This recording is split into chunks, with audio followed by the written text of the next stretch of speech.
So now we can see about how we can apply material to the SketchUp models and how we can give some properties or add some properties to those materials so that it will be giving a realistic look, somewhat like that. So and purely the two major categories or the properties of the particular material, like reflectance and the refractance and all those things. So we will see in detail about that. So usually, if you want to apply some material, first thing you need to do is you have to download the texture of that particular material. For example, if I want to apply some tile pattern, maybe some marble itself, if you take. So what I have to do is I have to search like marble in the Google. You have to search like marble texture seamless. So you have to make this particular tagline and you have to search. So once you search, you will be in the images category, will be getting a lot of images. So the reason why we mention is only if you do this, you will be getting a proper good resolution images with even if you see the grains and all, it will be good for you to apply in the interior like that. So if you take this particular one, so this will be good. So I'm just saving this particular image, the desktop, okay, and I can use this particular thing in the interior. Okay, so if you take this particular wall, I'm just going to apply this particular material. Okay, yes. So now, so once you what you do is you have to select file, import, and you have to select the location of that particular material, and after that just click on one particular point and drag towards the other end so that the material will get stretched and it will get applied. So this is the case. So sometimes if you have the tiles, right, tiles or any material, if you want to adjust the text size of this particular material, for example, in the real scenario, the grains may not be this much larger or bigger one. So the grains are very closer to each other. So for that case, what I can do is you can just right click on this particular surface and check this option, texture position. In this, you will be having four bounding boxes. On the if you select this particular green one and if you drag, this particular material will get stretched and it will the size will get reduced. So for the patterns tile patterns and all, you can make use of this option, or if you want to make it larger, you can just stretch it like this. So this is one particular option you need to know. And sometimes if you want to make it somewhat like a perspective one, for that you can use this option, or a tapered one. If you want that particular texture alone to be a kind of a tapered one, then you can use this option. Or if you just want to drag, then you can use this option somewhat. So these kind of options will help you to customize that particular material and make use that you can make use in the interior itself. So once you have done this, next thing is you have to apply the properties to this particular material. And again, here I just using another material, so I have some list of downloads in the library. If you see, kind of now I'm going to apply some laminate, some wooden laminate to that particular design. So I'm just using this particular design. Again, select it, drag it towards the other end, so the material will get stretched over that.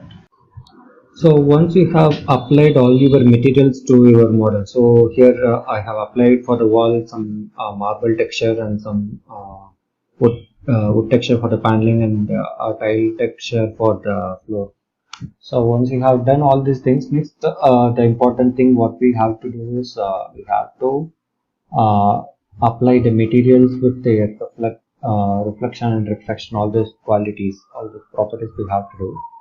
So for that, again, if you click this particular asset editor, so asset editor, then select, take the color picker and select this particular material. So once you select the material, here you have some arrow which will make you to extend this particular window.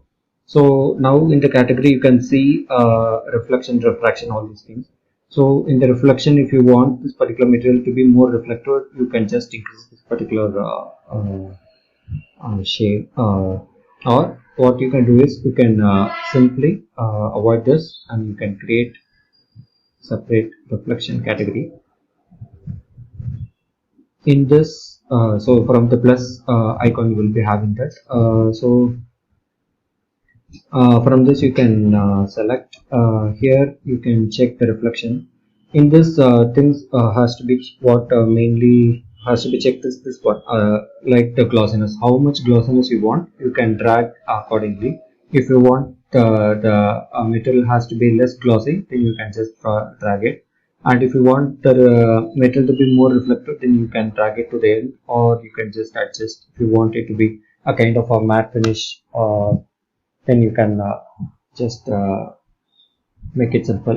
You can just reduce the bar. So in this way you can apply the reflectance to any particular material. So again, if you take for this particular thing, if you click plus icon, click reflection. Once the reflection is turned in, you can see the entire thing has changed to the complete reflective. So you can just reduce this bar, and again you just reduce this bar. So now we can see the difference in the lighting. So it's somewhat like a matte finish now. Earlier, if you drag it to the full, it will be like a glossy one. So in this way you can apply the materials to these surfaces. Again, if you take the floor, if you want it to be more shiny or more glossy, then make it add reflection. Once it's the reflection comes in the glossiness, you can select. So depending upon the property of that material, you can make difference for these values, the highlight and the reflect. These things only has to be addressed for the basic render. So after this, if you just do a rough render, you can see how it looks.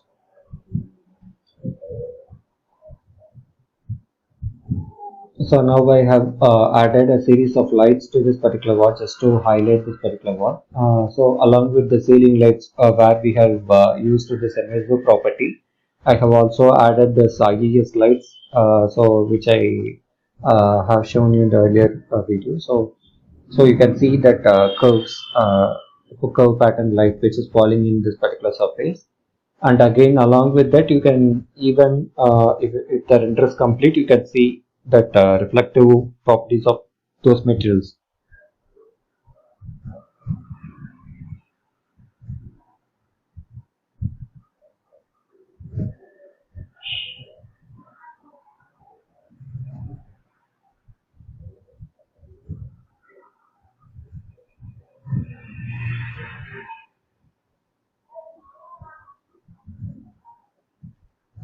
Now this will be like completely, so since we have not even added any doors or windows, so this will be like rendering in the complete night mode.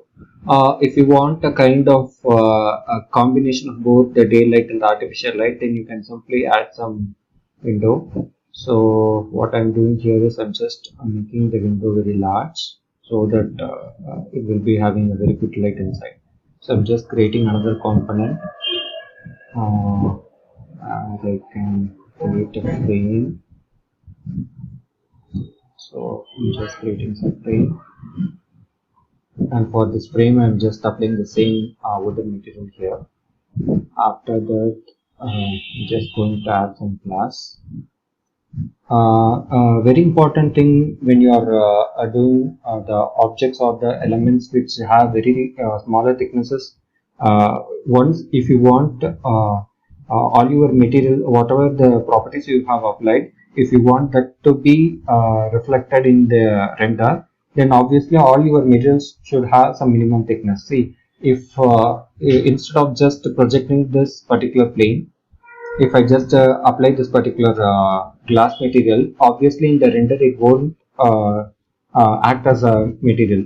So for V-Ray, it is very important to make the thickness, give the thickness to that material. So I'm just projecting and giving 0.25. So this thickness of the material is very important in V-Ray. So once you have done this, what I'm going to do is I'm just going to apply the default glass. So I'm just double clicking, selecting the entire glass area. So from the default list of glass which is available in the V-Ray itself, I'm just going to drag it out here. Right click on this particular material, apply material to selection. That's it. So now the default glass property of the V-Ray will get applied here. So once you've done this, next what you have to do check is you have to check this particular thing, very important thing, that is in the window you will be having model info. To make it more realistic, the render, if you want the render to be exactly to see how it looks, for that you need to apply this particular location. So for this, if you go to the window and click model info, you will be having this window. In this geolocation, set manual location, and in this you can give the location of your own particular region. Maybe it's whatever may be the location.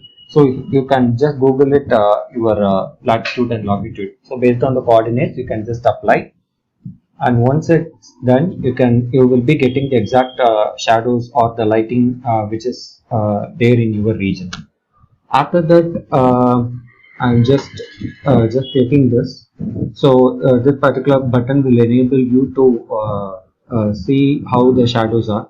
So for example, if I just drag this bar, so this is the time of a particular day, from day to night, and this is like every month. So January, February month. So during the month of March and during the, you can just drag it and see how the light is there. Depending upon that, if you want some shadows to cast here, by what time it's, you can just check by what time the shadows are casting here, and you can do your render accordingly. So this is the particular option. Now I'm just again rendering this. Now you can see a ray of light which is entering inside this particular space. So now we will be having a combination of both your lights, that is the interior lights, and the exterior light which is coming inside the building. So now you can able to get a render where you have both the lights. So you can switch over these things. If you want it to be completely artificial, then you can make it accordingly.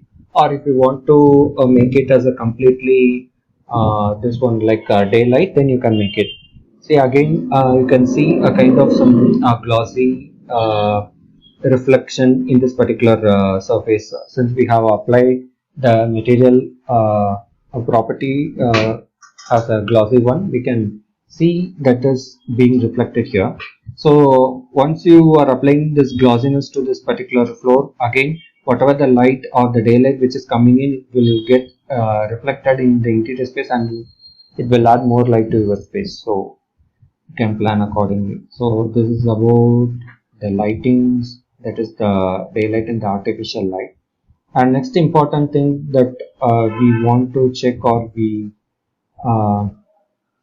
can use, that is the output window. So in the settings of this V-Ray asset editor, you have to always check few things. So the first one is you can make it either it is a progressive, or you can switch on or switch off. So whatever it may be, the rendering in both ways we can render. And second thing is the quality. If you want the high quality, you can make it high.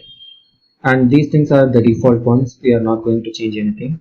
And in sometimes there may be this particular option called vignetting, which is enabled, and they will be having some 1, 2 or whatever the value.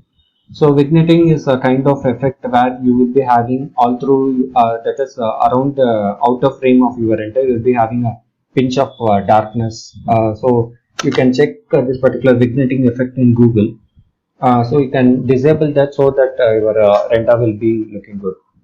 And most important thing is this render output. So you first thing is you have to select this aspect ratio. So depending upon the aspect ratio, you are render. If it is 16:9, most of our laptops and our mobiles will be having this 16:9 ratio. So it is better to have the 16:9 ratio. and this is the pixels. So in by default it will be having 800 by 450. You can, for a good render for up to some A4 size print, you can make it as 2000. So according to the proportion, that is 16:9 proportion, it will change accordingly. So this is one particular thing you need to check it out. And after this you can just render and see how the output it comes. So this is about the output window. This is kind of a basic setup that you need to do for the initial stages. Later you can just explore more of in that output window. And one important or another type of light which I missed is the spotlight. So again, if you check this particular spotlight, you will be having some options in the spotlight itself. Usually you can see in some museums or some display areas, this usage of spotlight will be more. So again, you can change the color of the spotlight and the intensity you can change accordingly. So you may be having some 300, something like that. And the major setting of this particular thing is cone angle and penumbra angle. So this cone angle is nothing but this particular how this light going to fall. You can edit that particular cone angle and penumbra angle so that according to your design or desire, you can plan this cone angle and penumbra angle. You can do some mockups like keep changing these both values, how it looks, and finally according to your requirement you can fix it and use this particular light also. So this is about the spotlight.